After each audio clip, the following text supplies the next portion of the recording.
Les témoignages des vies transformées par la puissance de Jésus-Christ. Sabrina, délivrée instantanément de l'héroïne. Je suis née à Paris, d'un père algérien et d'une mère française.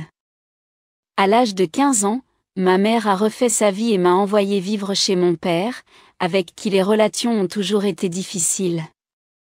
Je vivais dans un climat violent et malsain.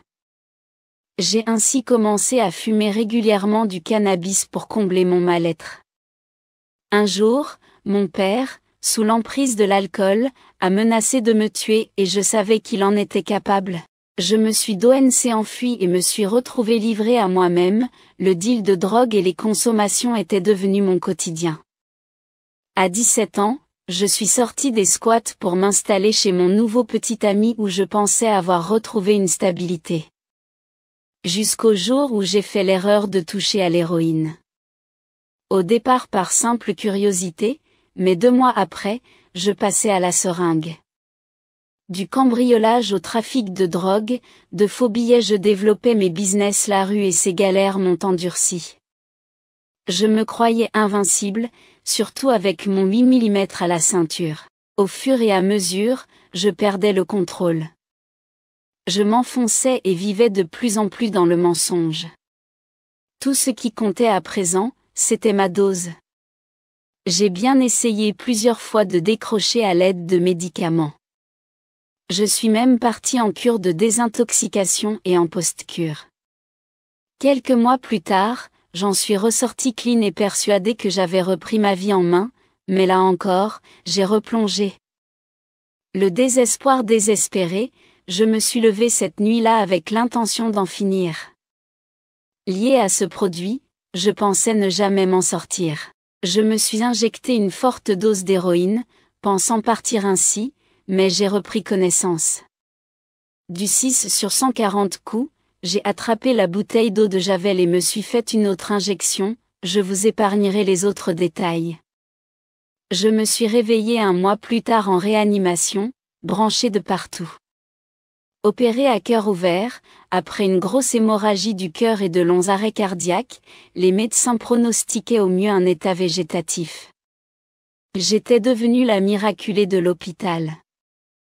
Malheureusement, j'étais toujours accro à l'héroïne. Ma cousine, qui était venue prier pour moi pendant mon coma, m'a dit que Dieu m'aimait et que c'était lui qui m'avait gardée en vie. Mais je n'y croyais pas. Je ne voulais même pas l'accompagner à l'église. Jusqu'au jour où elle m'invita à un rassemblement chrétien, mais cette fois en Hollande. J'acceptai dans le seul but de me réapprovisionner en cannabis. Arrivé en Hollande, je discutais avec un ami de ma cousine. Je lui dis qu'il perdait son temps à croire au concept de Dieu, inventé pour les faibles qui ne voulaient pas affronter la vraie vie. En fait, il me faisait un peu pitié, même si c'était moi la droguée. Et pour moi c'était lui le drogué. La Bible n'était pour moi qu'un vieux bouquin écrit par des hommes, bien que je ne l'avais jamais lu. Je lui posais donc des questions dans le seul but de le contredire. Mais à 2 reprises, alors qu'il me lisait un passage de ce livre, je sentis un truc bizarre au niveau du cœur, comme un point.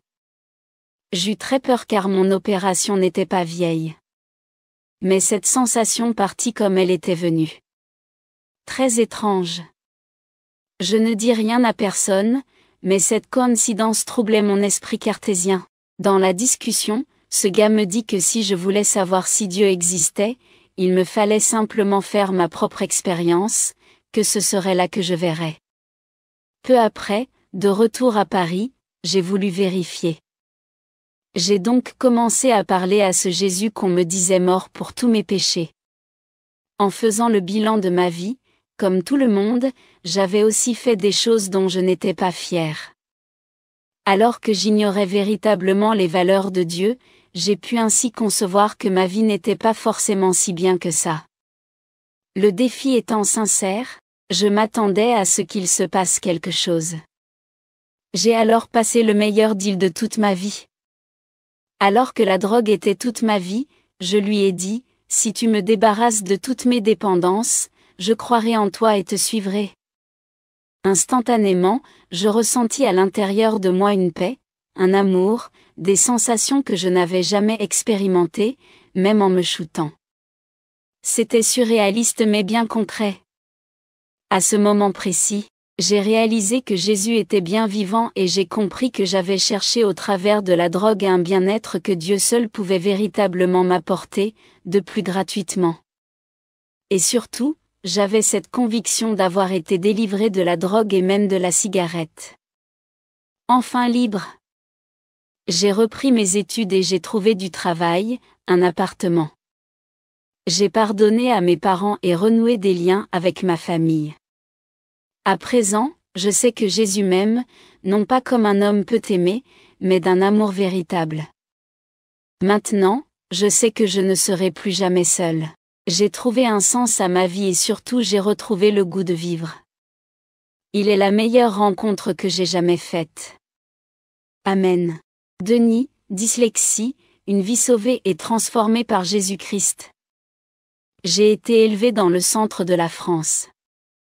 Dans le milieu d'où je viens, chaque enfant, chaque personne devait vivre avec ce qu'il était. On ne cherchait pas à savoir s'il avait des problèmes ou autres, on ne l'aidait pas à évoluer. À l'école, je bégayais, je n'écrivais pas. Je n'arrivais pas à faire les choses.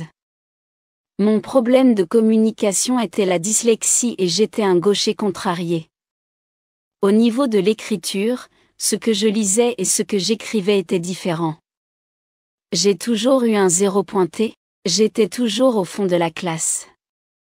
Courrier annonciateur d'une bonne nouvelle à un moment précis de ma vie où je m'étais engagé à épouser ma future femme, je reçus un courrier qui disait que le vrai bonheur c'est Jésus-Christ.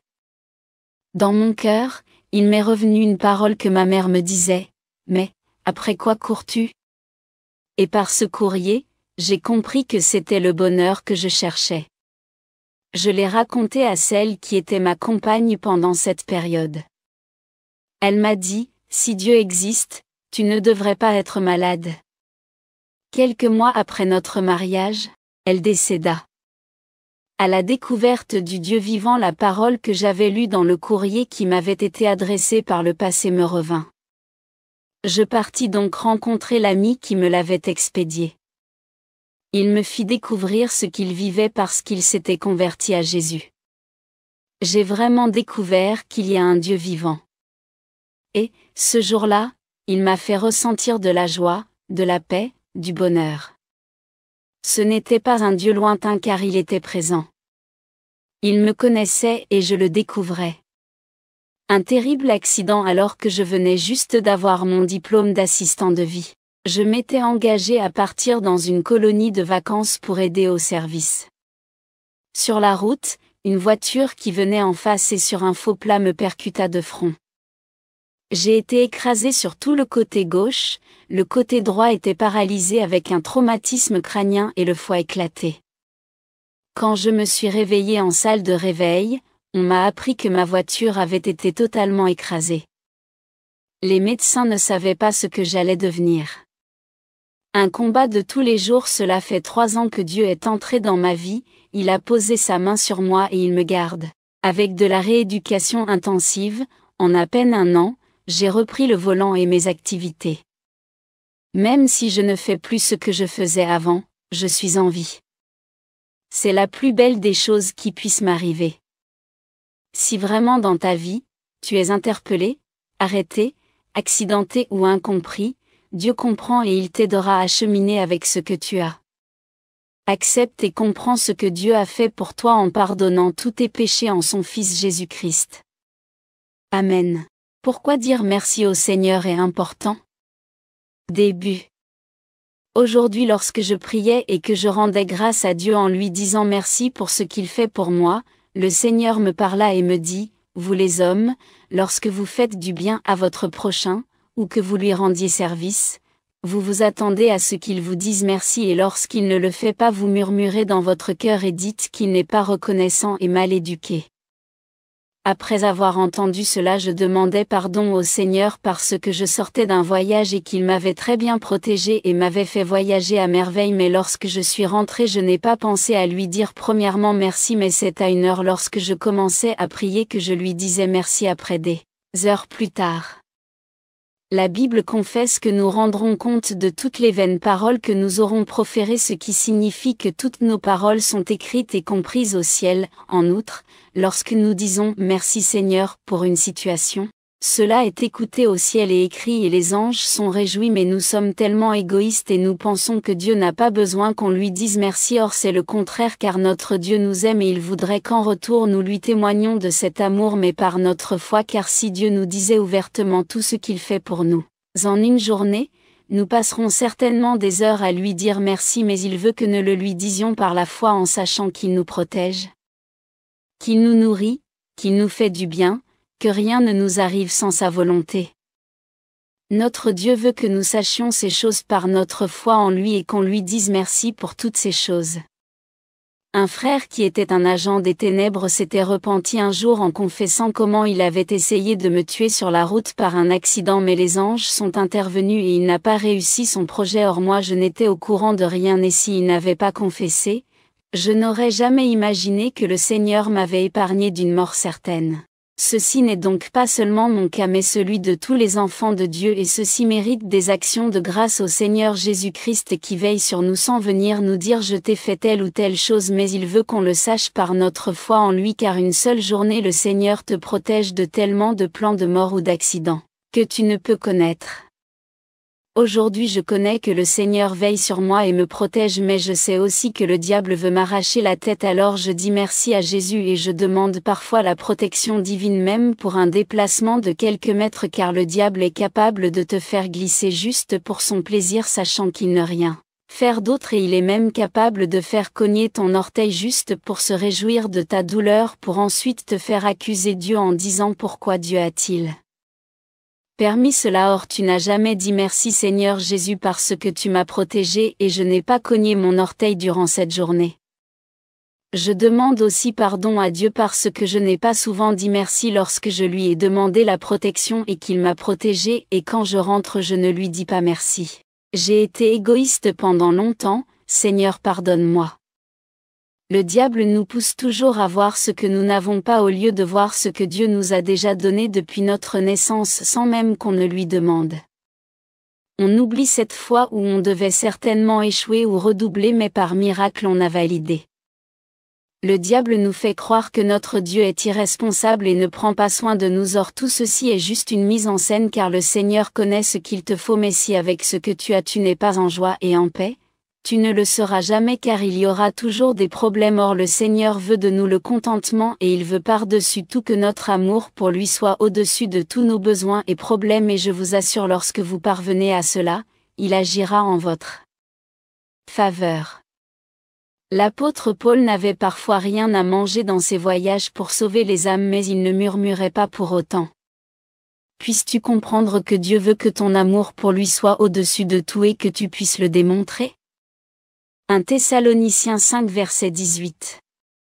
Rendez grâce en toutes choses, car c'est à votre égard la volonté de Dieu en Jésus-Christ. Éphésiens 5 verset 20.